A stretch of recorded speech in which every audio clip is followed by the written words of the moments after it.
Olá, o Gazeta Entrevista está de volta. Nesse segundo bloco, vamos continuar falando sobre política com o ex-deputado Roberto Jefferson. Na sua comitiva, hoje é um dia importante para o PTB, empossa a nova presidente do Diretório Estadual, Charlene Lima, numa solenidade lá na Federação do Comércio, hoje à noite, né? E o grupo que lhe acompanha, entre eles, tem uma representante da juventude do PTB. Né? Tem. Simbolicamente, é uma coisa importante. E é uma mulher, é a Graciela Nienov. É a Grácia, a nossa Grácia. Ela mostra presidiu... um pouco da importância que o senhor deu ao evento, né? E trouxe também o secretário do PTB Nacional, o Norberto, que vai fazer o termo de posse da nova direção regional estadual do PTB no Acre, e veio comigo o nosso assessor de imprensa, que é o Felipe. E a minha mulher, que não me deixa. Minha gatinha. É importante. Senhor Roberto, no que se refere ao combate à corrupção, o senhor traçaria alguns pontos em comum nos fenômenos Mensalão, Petrolão, Lava Jato? Existe alguma linha mestra que conduz esses escândalos? O senhor esteve no centro... Começou comigo. Eu fui o começo disso tudo no enfrentamento ao PT naquela época, né? Eu fiz a primeira denúncia, que é a denúncia do Mensalão. Tem as minhas cicatrizes disso, dessas lutas, desse enfrentamento, mas valeu a pena e teria feito de novo. O que eu posso te dizer, o que eu vi, é um aparelhamento sem escrúpulos da máquina pública, do Estado, onde ele pode retirar tudo para o financiamento do partido para permanecer no poder. Isso que aconteceu, tanto no Mensalão como no Petrolão. Não importa quanto que vai ser o custo da eleição, nós vamos ganhar de qualquer jeito. Mas de onde vamos tirar o dinheiro? Se vira.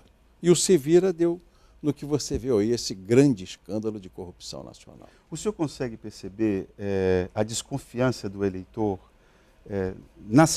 Esse seu gesto de expor tudo isso, o eleitor entende isso como algo que quiseram colocar o senhor numa situação tal, como se o senhor fosse o único responsável por aquele cenário. Itan, e daí, então, montaram uma denúncia contra mim que não era verdadeira. Não é? Porque eu havia advertido ao presidente Lula 2 vezes sobre o Mensalão e percebi que fiquei mal na Casa Civil. Porque eu disse ao presidente Lula claramente, e ele não negou isso depois que foi chamado a depor: presidente, está acontecendo uma coisa que eu nunca vi na minha história de 6 mandatos de deputado federal. É pagar mesada a deputado dentro do plenário. Eu estou vendo isso acontecer com o PT. Jamais imaginei, presidente, um discurso ético que vocês empalmam. E falei uma vez, falei 2 vezes, percebi que incomodei. Aí sai aquela denúncia tola, um negócio assim do pior gabarito. Aquela imagem do seu... de um funcionário do Correio, que nada tem a ver com o PTB, nunca foi do PTB, não pertence aos quadros do PTB, dizendo que estava pegando dinheiro para dar a mim no PTB, R$3.000. Isso é um negócio assim, para desmoralizar. É vagabundo e vagabundo de trocado. Aquela imagem do funcionário recebendo o dinheiro equivale para o Mensalão a essa imagem do deputado carregando a mala com os 500 mil? Há uma semelhança? Não, porque um deputado carregando uma mala é coisa muito mais grave, não é? Um funcionário que tem lá no Correio a tratativa de fazer as compras das coisas pequenas do Correio, botão, camisa, botina, que o cara comprava botina para o carteiro, camisa do carteiro, essas coisas, roupa do carteiro. Uma loja um armarim, coisa... Pediu R$3.000 a um empresário e disse que era para mim, que era meu amigo. Ele nunca esteve comigo. Isso é uma coisa assim, que depois ele pediu desculpa, colocou publicamente que fez aquilo para levar, para receber aquele recurso, mas que ele não me conhecia, não tinha relações comigo. Trabalhava numa diretoria onde havia um diretor indicado pelo PTB. Ele era funcionário do Correio de carreira, foi o primeiro do concurso público do Correio, e trabalhava numa diretoria onde havia um diretor do PTB. Aquela denúncia repetida na semana seguinte, capa da Veja, identifiquei nitidamente que era uma ação do governo, da Casa Civil, E daí? pautando a mídia. E daí a reação? Só tinha um caminho. Se você está no ringue, lutando boxe, se você não bate, você apanha e cai. Então, quando apanhei, pensei, tentei fazer pela via moderada, porque em política brigar é o último momento. Em política, para mim, briga é bronca de otário. Você tem que procurar sempre juntar as pessoas, superar o problema conversando. Mas quando eu percebi que não ia haver jeito, que era uma coisa demolidora, e agentes do PT me procuraram para eu renunciar à presidência do partido, e que aí teria na Polícia Federal um delegado canabrava, mas que faria um relatório me inocentando. Eu falei, pela porta dos fundos eu não vou sair, não. Vou sair pela porta da frente, e foi que deu aquela luta monstruosa, aquela briga. E eu, naquela época, briguei sozinho. Era o PT forte no início do governo. Ninguém ficou comigo. Poucos no meu partido ficaram ao meu lado. E a decisão de implodir o próprio mandato, né? O senhor acredita que hoje nós estamos passando por um momento importante que corre no Congresso a possibilidade de regulamentar o lobby? Mensalão, petrolão, de certa forma, a compra da representação parlamentar é um problema que está posto. Interesses de empresas, de grupos, vão lá no Congresso e tentam cooptar os parlamentares, de alguma forma. O senhor acredita que o lobby é uma resposta, digamos, institucional que resolveria esse problema? Moraliza, esclarece. Às vezes, uma empresa, porque a democracia se faz com as forças sociais e as forças econômicas. Num país onde o PIB paga 40% de impostos, nós recolhemos em 2016 2 trilhões e 40 milhões de reais. 40% de impostos sobre 2 trilhões. Isso é uma... Não, os impostos foram 2 trilhões no total. É uma absoluta brutalidade você recolher 2 trilhões de impostos no país. 40% de tudo que é produzido. Então, de repente, se aumenta uma alíquota assim, que você quebra uma cadeia de produção. Você inventa um imposto novo que você destrói uma atividade econômica. Tem que ter lobby. Os caras têm que dizer, vocês querem me quebrar? Eu não posso pagar isso.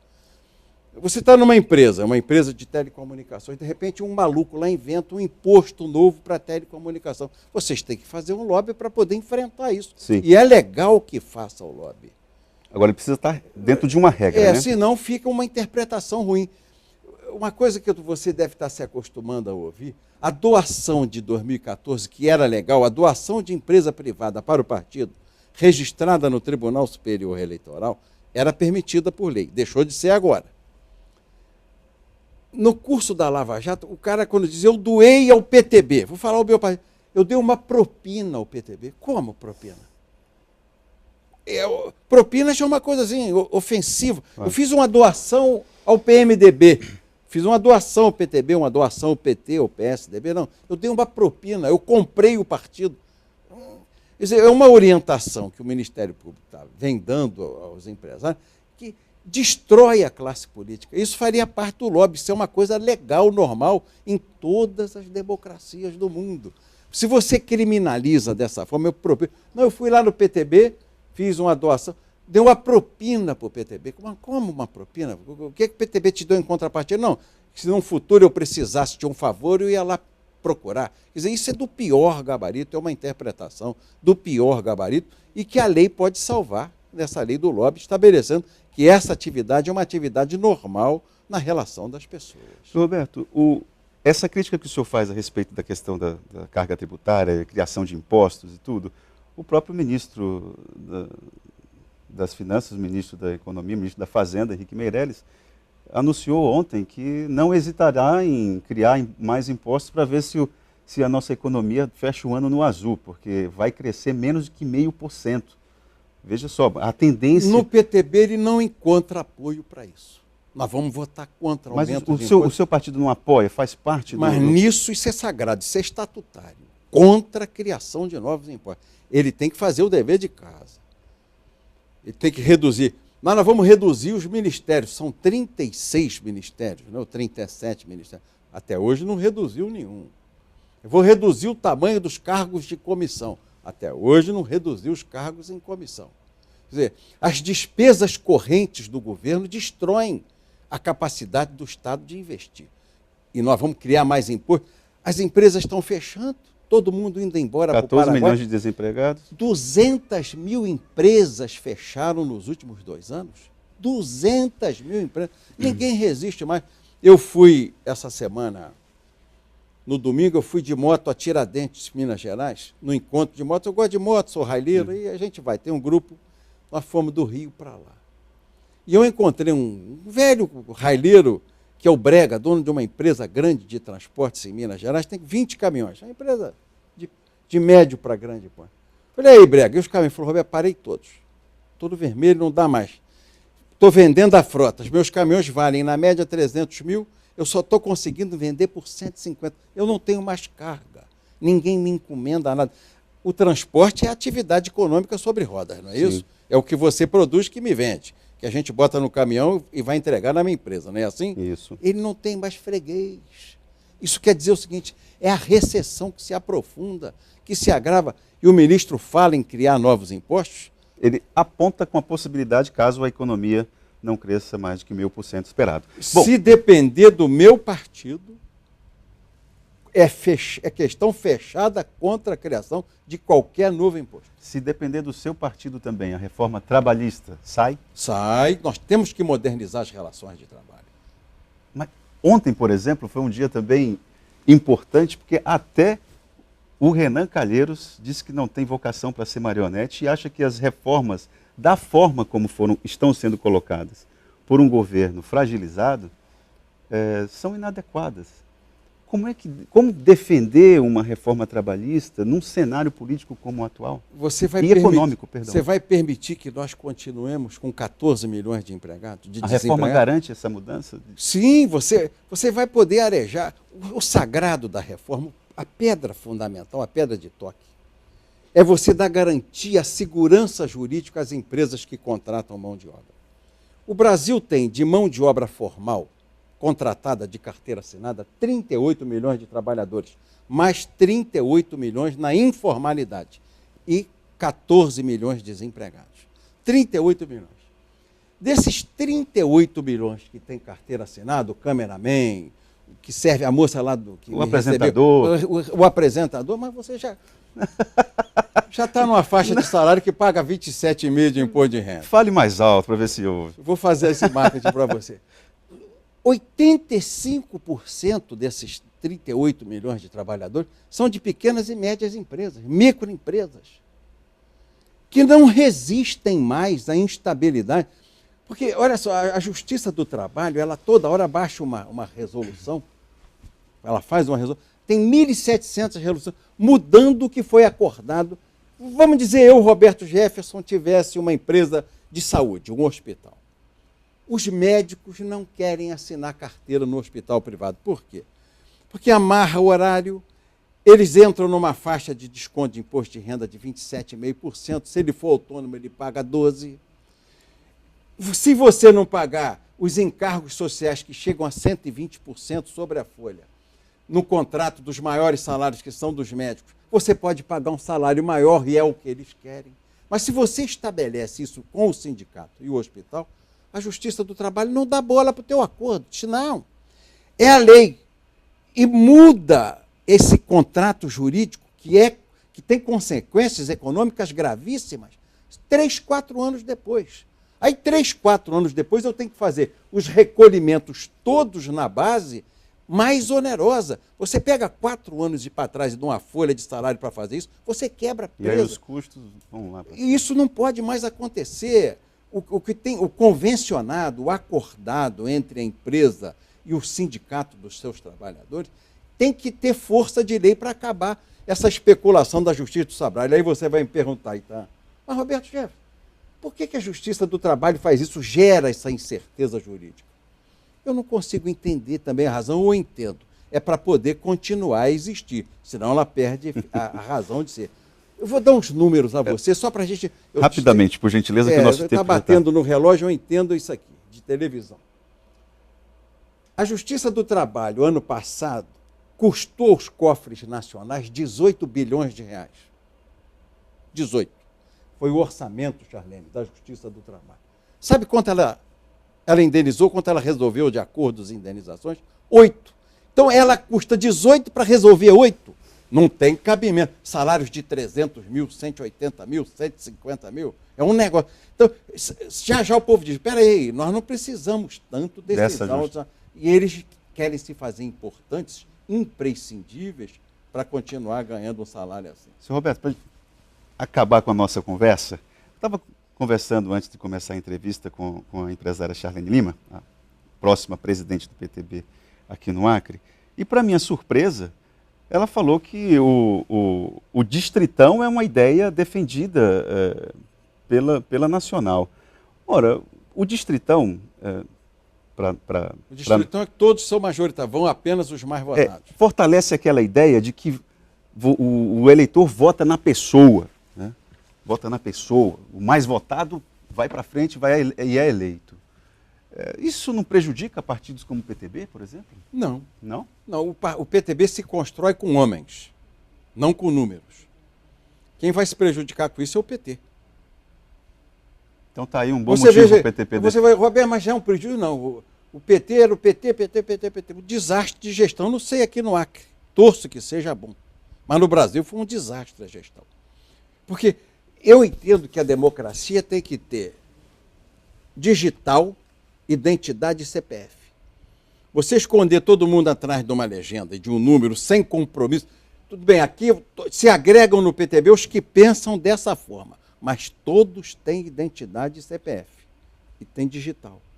Então o eleitor diz, eu votei no Roberto Jefferson, eu tenho que analisar o comportamento dele. Não é só o comportamento de partido. Partidos muito fortes sufocam a democracia. Partido Comunista na China, o que tem de democracia lá? E partidos muito fracos.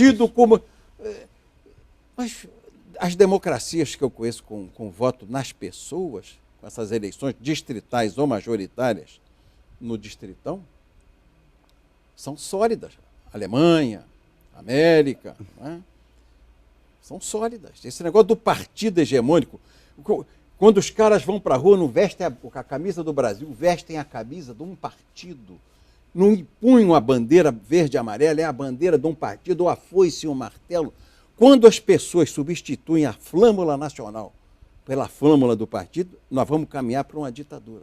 E isso é melhor que a gente, agora nesse distritão, acabe com isso. Eu votei no Roberto Jefferson, então tem nome, tem identidade, e acaba com aquele negócio tiririca.